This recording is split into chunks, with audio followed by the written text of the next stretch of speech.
मुंबईमध्ये उद्या मनसेचा गुढीपाडवा मेळावा पार पडणार आहे। दादर परिसरातील शिवाजी पार्क मैदानावर हा मेळावा पार पडेल। या मेळाव्याची जय्यत तयारी करण्यात आली आहे। मनसे नेते नितीन सरदेसाई, शिरीष सावंत, मनोज चव्हाण यांनी शिवाजी पार्कमध्ये तयारीचा आढावा घेतलाय।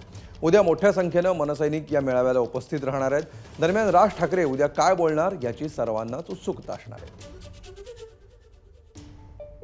महाराष्ट्र नवनिर्माण सेनेचा गुढीपाडवा मेळावा दादरच्या छत्रपती शिवाजी महाराज पार्कात उद्या पार पडणार आहे। आणि आपण माझ्या मागे बघितलं तर संपूर्ण मेळाव्याची तयारी जी आहे ती या ठिकाणी पूर्ण झालेली आहे। अगदी शेवटच्या टप्प्यात ही तयारी आहे आणि मनसेचे नेते या ठिकाणी ही तयारी पाहण्यासाठी आलेले आहेत। शिरीजी सावंत असेल, नितीन जी सरदेसाई असतील, मनोजी चव्हाण असतील, ही सगळी मंडळी आता ह्या सगळ्या मेळाव्याची अंतिम पाहणी करतायत। उद्या राज ठाकरे नेमके मनसैनिकांना काय मार्गदर्शन करणार, कारण आगामी महानगरपालिकेच्या निवडणुका आहेत। अशा वेळेस राज ठाकरे यांच्याकडे संपूर्ण महाराष्ट्राचं नव्हे तर संपूर्ण देशाचं लक्ष लागलेलं आहे। शिरीषजी असतील, नितीनजी असतील, मनोजजी आहेत आणि सगळी मंडळी आज या ठिकाणी ह्या सभेची अंतिम पाहणी करतायत। कारण राज ठाकरेंची सभा म्हटलं तर संपूर्ण देशाचं लक्ष या सभेकडे असतं। गुढीपाडव्याची ही महत्त्वाची सभा मनसेची असते।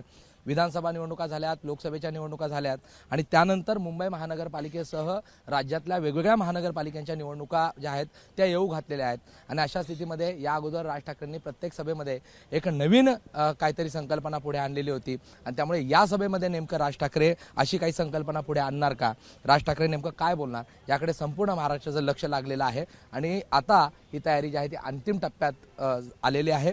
संपूर्ण मैदान जे आहे ते उद्याच्या सभेसाठी तयार आहे आणि संपूर्ण मीडियाला आणि महाराष्ट्राला खाद्य मिळेल असं काहीतरी राज ठाकरे बोलतील अशी या नेत्यांनी जी आहे ती आशा व्यक्त केलेली आहे।